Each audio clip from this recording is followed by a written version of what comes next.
Bullitt Foundation es una entidad que su misión es ayudar. Bueno, creo que tienen que ser todas las buenas fundaciones, ¿no? Y ayudar ¿cómo? En lo que es educación y lo que es emprendeduría. Siempre con una perspectiva de la innovación, ¿no? La innovación es lo que ha hecho evolucionar el mundo desde hace 2,5 millones de años. Pues, hoy también. Yo creo que CaixaBank y el Bullitt tienen una misma filosofía, que es ayudar. Creo que CaixaBank desde la obra social hace un trabajo increíble. Creo que es algo único en el mundo.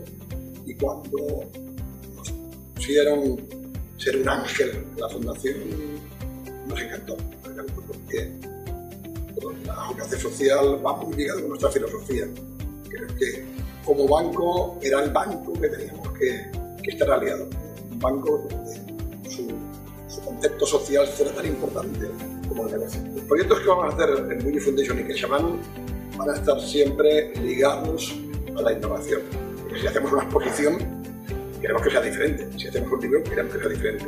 Si queremos ayudar al mundo de la restauración, pues queremos hacer un poquito diferente. Al final, siempre decimos que hay que tratar todo esto de innovación de la manera sencilla. De manera, si quieres, coloquial. Siempre digo que la innovación es buscarse la vida.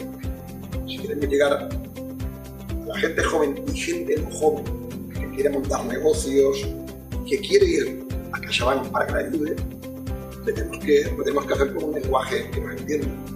Y siempre con una perspectiva de que sean innovadores, porque si no, la competencia es tan grande que en el futuro puedes morir.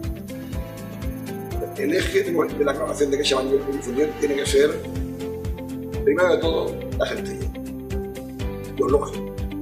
No queremos inventar la rueda. ¿Por qué? Porque para los pequeños empresarios, para los empresarios de pequeña empresa, no hay que ser totalmente disruptivo. Porque si uno es totalmente disruptivo, no va a funcionar. Pero es verdad que hay que ser innovador. Yo creo que el proyecto de CaixaBank y el Bullitt Foundation es dos entidades